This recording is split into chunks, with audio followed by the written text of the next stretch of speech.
The most interesting phone of the year is not the iPhone or Pixel or even a Samsung. I'm talking about the first foldable from OnePlus, the OnePlus Open. And believe me when I tell you this, that this is something that could terrify Samsung, because so far Samsung has the foldable market in its pocket. However, this could be the best foldable phone in the world, and I'm going to tell you why.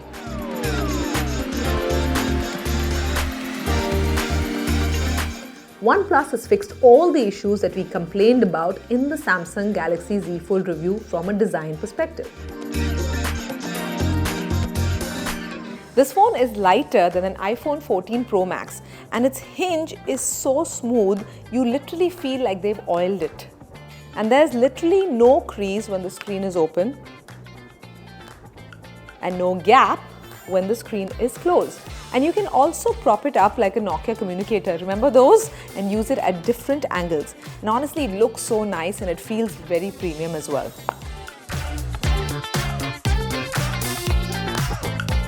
The fur leather back feels very plush, while the external cover screen is nice and wide, so you can use this phone like a normal smartphone most of the times.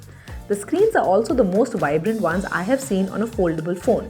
They are also the brightest ones yet on a phone, brighter than the new iPhones and Pixels.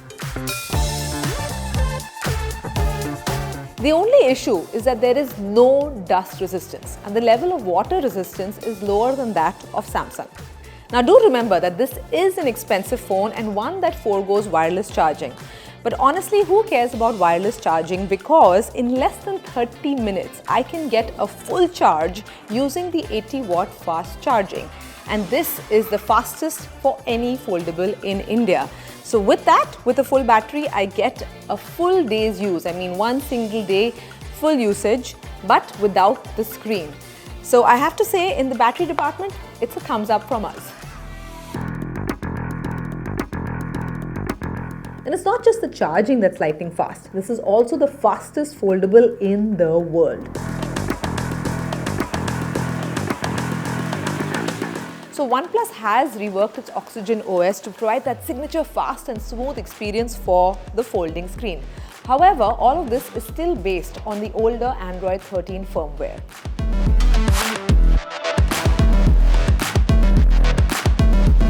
Thankfully, you're not just getting the heavy-duty hardware, but the software is so refined that you can slide from app to app in the smoothest way possible, getting your day's work done and feeling good about it. So we have to say that this is a multitasking beast, guys.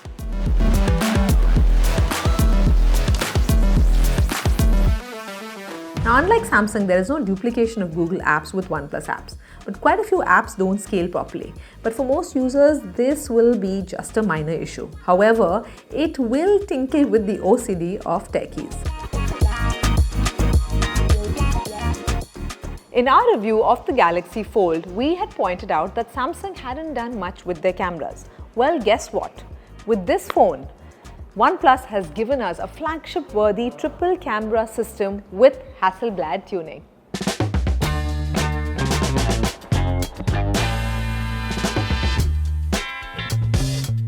While not on the level of the OnePlus 11, this camera system comes very close to most Android flagship phones in image quality across the three lenses. I'm basing this on testing early camera software, which means it will only get better. It really takes some incredible portraits and landscape photos. Its low light performance is also excellent, and it is surprisingly good at taking videos, especially with the new iPhone-inspired action mode. It also trumps the Galaxy Fold with superior selfie cameras.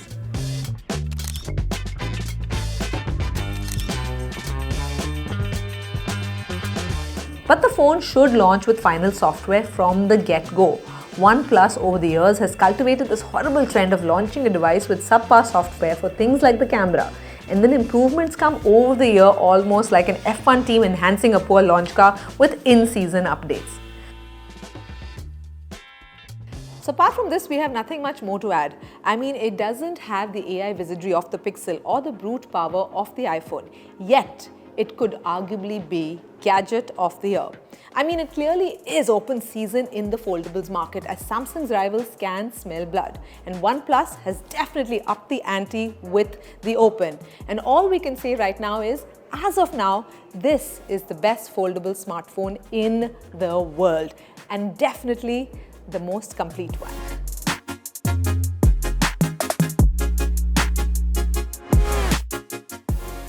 But remember, OnePlus will have to walk the talk on its after sales because this is its most expensive device yet. And we all know that Samsung has the after sales puzzle solved. But if OnePlus cannot, then its customers could have issues.